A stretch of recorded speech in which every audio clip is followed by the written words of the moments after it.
lagi, katakan sama-sama. Dia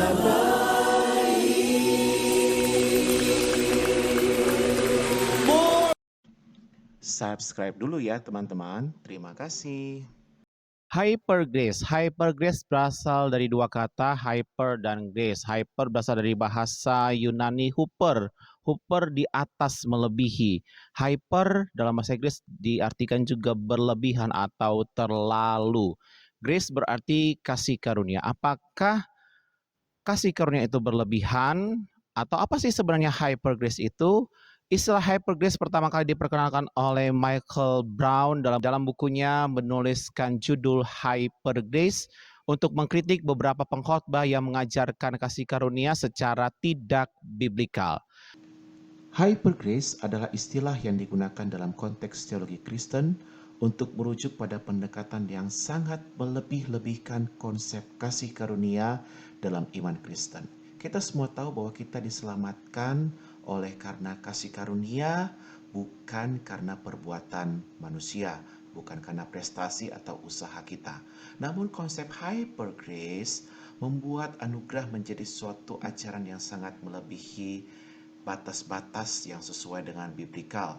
Mereka mengatakan bahwa pertobatan, iman, dan usaha manusia tidak diperlukan lagi karena anugerah Allah atau kasih Allah sudah cukup untuk menyelamatkan mereka. Sehingga ada beberapa pandangan yang sangat berbeda dengan pengertian-pengertian kasih karunia yang sebenarnya ada di dalam Alkitab, dan itulah yang dikritik oleh Michael Brown di dalam buku ini. Ada dua hal yang dikritik oleh Michael Brown terhadap ajaran hypergrace. Yang pertama adalah isi dari ajaran itu sendiri. Yang dia kritik adalah ajaran ini meremehkan perlunya pertobatan, ketaatan, dan kedisiplinan rohani dalam kehidupan orang percaya. Orang percaya tidak diajak untuk menanggalkan dosa dan hidup dalam pembaharuan sehari ke sehari karena mereka menganggap kasih karunia Tuhan sudah cukup. Sehingga tidak ada pembaharuan menjadi manusia baru untuk menuju kedewasaan iman.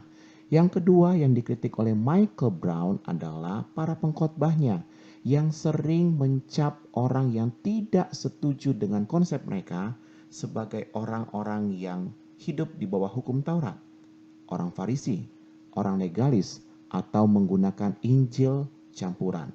Sehingga Michael Brown menganggap para pengajar hypergrace menganggap diri mereka eksklusif dan menganggap orang yang tidak sesuai dengan ajaran mereka sebagai orang yang penuh dengan kesalahan, penuh dengan hukum Taurat, penuh dengan dosa. Hal ini sudah tidak lagi sesuai dengan prinsip biblikal. Tetapi menjadi menarik karena buku dari Michael Brown ini langsung dibalas oleh Paul Ellis yang mengatakan hypergrace gospel, yaitu Injil berdasarkan hypergrace. Dia mengatakan tidak boleh mencampur adukan antara hukum Taurat dengan kasih karunia Tuhan. Kalau kita mencampur adukan kasih karunia dengan hukum Taurat, itu ibaratnya kita memberi seperti keledai, ada wortel di depan dan ada pentung untuk melakukan sesuatu. Lalu pendapat siapa yang benar? Pendapat siapa yang biblikal? Kita akan bahas. Inilah hypergrace menurut Michael Brown dan Paul Ellis, dan kita akan membahas grace yang biblikal. Let's go. Hypergrace tidak terlepas dari seorang tokoh yang bernama Joseph Prince yang mengajarkan radikal grace. Menurut Joseph Prince, dia mendengarkan suara Tuhan untuk mengubah pengajarannya yang dulu masih mencampur adukan antara hukum Taurat dengan kasih karunia dan mengubah ajarannya menjadi radikal grace, yaitu tidak lagi mencampur adukan hukum Taurat dengan kasih karunia, karena dia menganggap anggur baru tidak boleh dimasukkan ke dalam kantung yang lama. Demikian pula kasih karunia tidak boleh dicampur adukan dengan hukum Taurat. Jadi yang mereka ajarkan adalah Injil kasih karunia, Anda diselamatkan oleh anugerah dan dikuduskan oleh anugerah. Salah satu dasar dari pesan hypergrace adalah bahwa Tuhan sudah mengampuni semua dosa manusia. Artinya dosa masa lalu, dosa masa sekarang, dan dosa masa depan. Sehingga menurut ajaran ini, orang tidak perlu lagi berdoa, memohon pengampunan, dan mengakui dosa. Karena menurut ajaran ini, Tuhan sudah menanggung semua dosa orang percaya. Dan menurut ajaran ini, Roh Kudus tidak akan menginsafkan lagi orang percaya akan dosa, karena Tuhan sendiri sudah melupakan semua dosa kita. Apakah ajaran ini benar?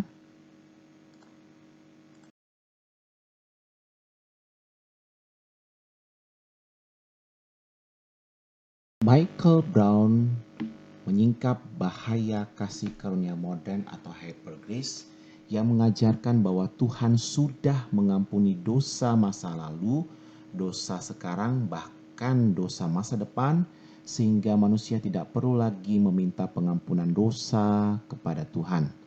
Fakta biblikal yang disampaikan oleh Michael Brown diambil dari ajaran Yesus. Yesus sendiri mengajarkan kepada murid-muridnya untuk berdoa dengan doa Bapa kami. Dan di dalam patron doa Bapa kami itu Yesus mengajarkan, ampunilah kesalahan kami. Dalam artian Yesus mengajarkan para murid-muridnya untuk meminta ampun, meminta pengampunan atas kesalahan dan dosa-dosanya. Jadi dalam doa Bapa kami dikatakan, dan ampunilah kami akan dosa kami, sebab kami pun mengampuni setiap orang yang bersalah kepada kami.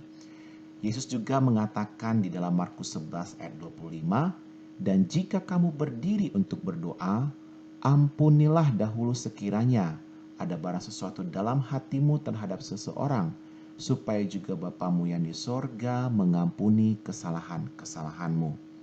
Jika Tuhan sudah mengampuni semua dosa kita di masa lalu, masa sekarang, dan masa depan, lalu mengapa Yesus berbicara tentang pengampunan yang terus-menerus? Sudah jelas sekali bahwa dosa kita di masa sekarang membutuhkan pengampunan sekarang. Bukan maksud untuk keselamatan, tetapi hubungan kita dengan Bapa. Lagi-lagi, Yesus juga mengajarkan kita untuk mengampuni secara terus-menerus. Jadi, dosa itu harus diakui kepada Bapa. Kemudian yang kedua yang ditegaskan oleh Michael Brown adalah dosa kita memang benar sudah diampuni, sudah dilupakan oleh Tuhan. Tetapi jangan lupa ada konsekuensi dari dosa. Kepada jemaat di Korintus, Rasul Paulus mengingatkan tentang masalah dosa ini dan mendorong mereka untuk hidup layak di hadapan Tuhan. Ada konsekuensi dari dosa-dosa ini seperti yang dijelaskan Paulus kepada orang percaya di Korintus yang salah mengambil bagian dalam perjamuan malam dengan cara yang tidak pantas. Hal ini disampaikan dalam 1 Korintus 11 ayat 27 sampai 32. Itu barang siapa makan dan minum tanpa mengakui tubuh Tuhan, ia mendatangkan hukuman atas dirinya sendiri. Karena di jemaat Korintus banyak yang makan dan minum tubuh Tuhan, tetapi mereka berdosa terhadap tubuh dan darah Tuhan. Sebab itu banyak di antara jemaat Korintus yang lemah dan sakit dan tidak sedikit yang meninggal. Kalau kita menguji diri kita sendiri, hukuman tidak menimpa kita. Tetapi kalau menerima hukuman dari Tuhan, kita dididik supaya kita tidak akan dihukum bersama-sama dengan dunia. Kemudian juga di dalam Ibrani 10 ayat 26 dikatakan, sebab jika kita sengaja berbuat dosa, sesudah memperoleh pengetahuan tentang kebenaran, setelah memperoleh pengetahuan tentang kasih karunia Tuhan, maka tidak ada lagi korban untuk menghapus dosa itu. Tetapi yang ada ialah kematian yang mengerikan akan penghakiman dan api yang dahsyat yang akan menghanguskan semua orang durhaka. Jadi ngeri benar kalau jatuh ke tangan Allah yang hidup. Dosa diampuni, tapi ingat ada konsekuensi dosa. Dan kalau kita sengaja berbuat dosa, setelah memperoleh kebenaran, tidak ada lagi korban untuk menghapus dosa itu. Makanya jangan berdoa, ampunilah dosa kami yang disengaja. Hal itu tidak biblikal. Ajaran dari Hyper Grace mengajarkan bahwa Roh Kudus tidak menyadarkan atau menginsafkan orang percaya akan dosa, karena Tuhan sudah mengampuni dan melupakan semua dosa kita dan tidak akan mengungkit-ungkit dosa kita lagi.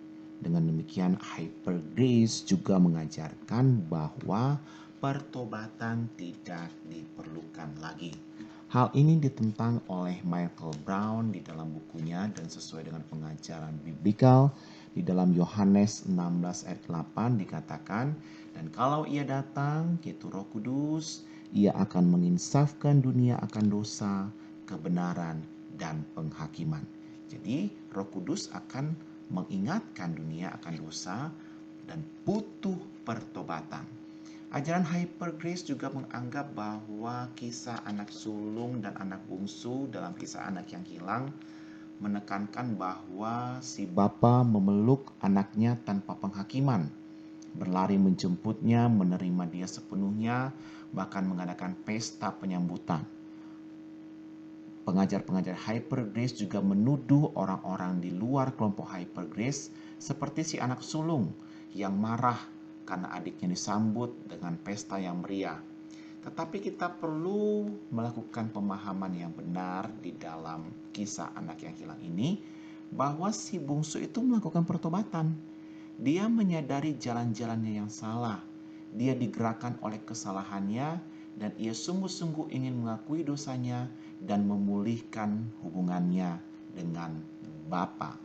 Di dalam kisah ini kita melihat bahwa anak sulung itu menyadari kesalahannya, menyadari bahwa bapaknya penuh dengan karunia, dan dia juga bukan hanya melakukan perubahan pikiran, tetapi disertai dengan perubahan tindakan dan arah yang benar, yaitu kembali kepada Bapa.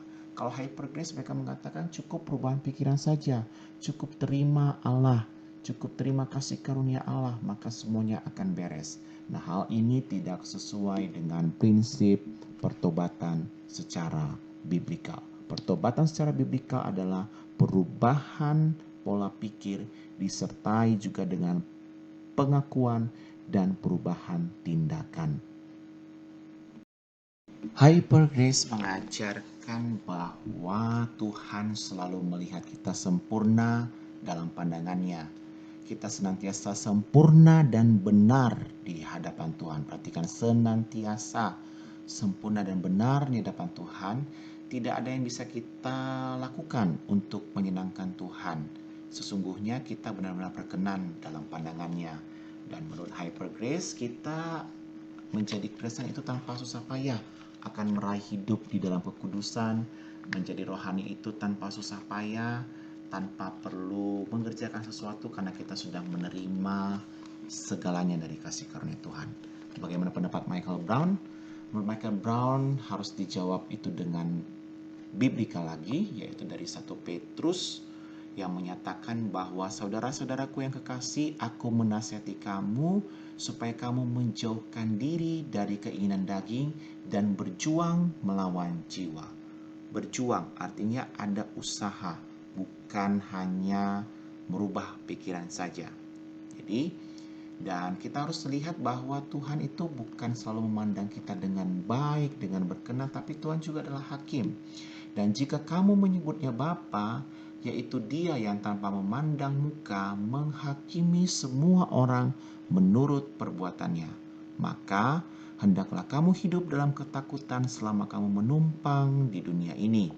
Sebab kamu tahu bahwa kamu telah ditebus dari cara hidupmu yang sia-sia, yang kamu warisi dari nenek moyangmu itu, bukan dengan barang yang fana, bukan pula dengan emas atau perak, melainkan dengan darah yang mahal, yaitu darah Kristus yang sama seperti darah anak domba. Jadi, kita memang sudah diselamatkan oleh kasih karunia, sudah ditebus oleh darah yang mahal, tetapi bukan berarti kita tidak melakukan apa-apa. Bukan berarti kita santai-santai saja di dalam nasihat Rasul Petrus tadi. Hiduplah dalam rasa takut akan Tuhan, menghormati Tuhan. Jadi kita harus hidup berpadanan dengan panggilan kita. Dan bukan berarti Tuhan selalu memandang kita sempurna. Kita harus tetap berjaga-jaga. Dan bukan berarti hidup menjadi orang Kristen itu tanpa susah payah. Karena Tuhan pun mengajarkan untuk menjadi orang Kristen kita harus mencari, mengetok pintu. ya harus meminta. Yesus mengajar kita untuk meminta, tetapi guru Hyper Grace mengatakan kita tidak perlu mengetuk. Masakan ajarannya tidak sesuai dengan ajaran yang Yesus katakan. Ketuklah, maka pintu akan dibukakan bagimu. Karena setiap orang yang meminta, menerima. Setiap orang yang mencari, mendapat. Dan setiap orang yang mengetuk, baginya pintu akan dibukakan.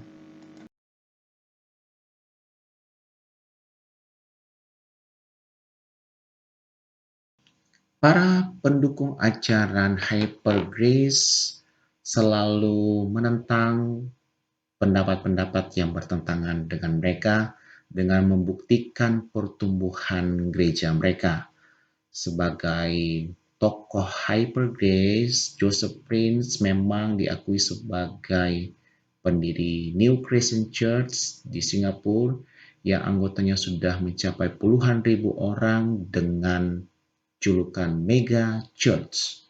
Sehingga mereka mengatakan bahwa banyak orang yang merasa sangat diberkati setelah mendengarkan ajaran mengenai Revolutional Grace atau Hyper Grace.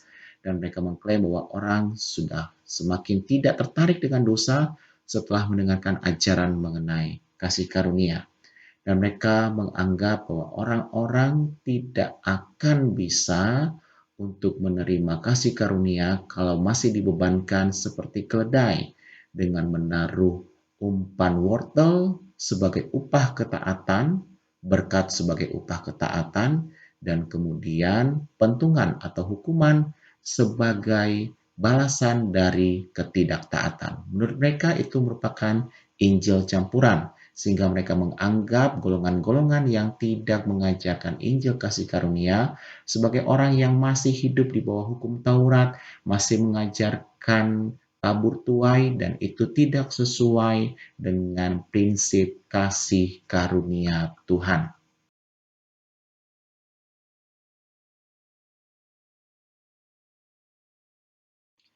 Oke, baik, kita masuk ke chapter yang terakhir, kesimpulan, yaitu Grace Based on Biblical. Bagaimana pendapat saya mengenai Hyper Grace? Ada 4 kesimpulan yang saya ambil mengenai Hyper Grace ini, dan saya lebih senang menggunakan istilah Grace on Biblical. Yang pertama, menurut Alkitab, kasih karunia itu bersifat cukup. Ketika Paulus mengalami duri dalam daging, Tuhan berkata, "Cukuplah kasih karuniaku kepadamu." Perhatikan, Tuhan sendiri yang berkata, "Cukuplah kasih karuniaku kepadamu." Kasih karunia itu tidak berlebihan, tetapi tidak juga kurang. Dia tidak hyper, tetapi juga tidak kurang dalam kehidupan kita. Kasih karunia Tuhan cukup untuk menyelamatkan kita. Tidak perlu ditambahin dengan perbuatan manusia, perbuatan baik manusia. Tetapi bukan berarti karena kita menerima kasih karunia, lalu menjadi lebay, menjadi berlebihan. Oh, semua dosa kita sudah diampuni, kita bebas berbuat dosa. Bahkan dosa masa depan kita pun sudah diselesaikan oleh Tuhan. Bukan seperti itu. Kasih karunia itu cukup bagi kita, cukup untuk mengampuni dosa kita, tetapi nggak juga berlebihan. Kita tetap harus mengerjakan portion iman kita, bahwa kalau kita bersalah, kita mengakui dosa, dan kita terus-menerus dibaharui untuk hidup di dalam pertobatan.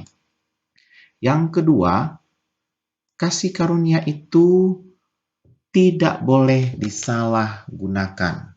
Di akhir zaman ada begitu banyak ajaran-ajaran yang menyalahgunakan kasih karunia, yang digunakan hanya untuk menyenangkan telinga, hanya untuk mengumpulkan orang-orang dalam jumlah yang banyak dan memuaskan keinginan telinga.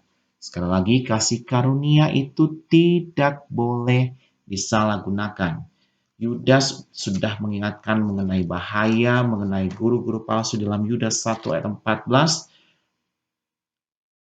Di dalam Yudas 1 dikatakan bahwa pada akhir zaman ada para pengajar-pengajar palsu. Yudas 1 ayat 4 dikatakan ada orang-orang tertentu yang telah masuk, menyelusup di tengah-tengah kamu, yaitu orang-orang fasik yang menyalahgunakan kasih karunia Allah kita untuk melampiaskan hawa nafsu mereka, ya, dan menyangkal satu-satunya penguasa dari Tuhan kita Yesus Kristus. Tidak boleh kita menyalahgunakan kasih karunia hanya untuk menyenangkan telinga, membuat orang menina-bobokkan orang untuk hidup tanpa bersusah payah, seakan-akan menjadi Kristen tidak perlu pikul salib, tidak perlu mengiring Tuhan, tidak perlu berpuasa, tidak perlu melakukan apapun hanya karena kita sudah menerima kasih karunia. Ini pengajaran yang menyalahgunakan kasih karunia Allah. Kemudian yang ketiga, poin kesimpulan saya mengenai grace on biblical menurut Alkitab adalah kasih karunia itu merupakan pengajaran dasar. Ya. Kalau kita bertemu dengan orang yang belum mengenal Kristus, tentu yang kita sampaikan pertama kali kepada mereka adalah kasih karunia. Tetapi setelah mereka menerima kasih karunia, apakah kita terus masih mengajarkan hal itu kepada mereka? Di dalam kitab suci dikatakan, tinggalkanlah asas-asas yang pertama dan langsungkanlah kepada kesempurnaan. Di dalam Ibrani 6 ayat yang 1 dikatakan, sebab itu marilah kita maju ke pelajaran-pelajaran yang lebih lanjut tentang kedewasaan kehidupan Kristen. Dan jangan hanya memperhatikan asas-asas pertama ajaran agama kita. Ya, jadi kita tidak boleh hanya tetap dikasih karunia terus. Kita harus mengingat bahwa dunia ini suatu saat akan berakhir dan Kristus akan menjemput gerejanya sebagai mempelai. Siapa mempelai? Yaitu gereja yang dewasa. Ya, dia ibaratkan sebagai perempuan dewasa. Dan untuk itu, gereja harus bersiap untuk menjadi mempelai Kristus. Harus belajar kepada kesempurnaan. Harus belajar mengenai pertumbuhan untuk mengarah kepada Kristus, menjadi serupa seperti Kristus, dan menuju kepada kesempurnaan gereja. Ya, tidak bisa kita hanya menikmati kasih karunia terus, tapi kita tidak belajar menjadi pribadi yang manusia baru, menjadi manusia Allah yang terus-menerus dibaharui, yang terus-menerus diubahkan menjadi seperti Kristus. Yang keempat, grace on biblical adalah kasih karunia Tuhan itu amazing. Kita tidak bisa mengukur kasih karunia Tuhan. Kasih karunia Tuhan itu cukup, tapi kasih karunia Tuhan itu juga amazing. Kita tidak tahu apa yang akan Tuhan kerjakan kepada si A, si B, si C. Kita tidak bisa mengukur kasih karunia Tuhan kepada si penjahat yang di sebelah kanan. Ya, bagaimana kasih karunia Tuhan begitu luar biasa kepada dia. Tapi kita juga tidak bisa mengukur kasih karunia Tuhan kepada Ananias dan Safira karena mereka mendustai Roh Kudus. Jadi kita harus mengakui bahwa kasih karunia Tuhan itu amazing. Hindari perdebatan karena kasih karunia Tuhan adalah untuk kita terima, bukan untuk kita perdebatkan. Bagi Anda penganut ajaran Hyper Grace, silakan kalau Anda ingin bertumbuh dalam ajaran itu, tapi jangan menjelek-jelekan ajaran yang lain, bahwa orang lain itu hidup di dalam Taurat lah, atau hidup dalam inilah. Kita tidak tahu kasih karunia Tuhan untuk setiap orang itu amazing. Makanya ada lagu yang berkata, Amazing Grace, how sweet the sound. Saya orang berdosa, saya orang yang penuh dengan salah, tapi oleh karena kasih karunia, saya menerima kasih karunia Tuhan. Itu untuk diterima, bukan untuk diperdebatkan. Demikianlah kesimpulan kita dari materi Hyper Grace pada kesempatan ini. Sekali lagi, kasih karunia Tuhan itu cukup. Kasih karunia Tuhan itu tidak boleh diperdebatkan. Kasih karunia Tuhan itu adalah pengajaran dasar. Mari terus bertumbuh ke arah kesempurnaan gereja. Dan yang keempat, Amazing Grace. Kasih karunia Tuhan itu amazing. Demikian dan Tuhan Yesus memberkati.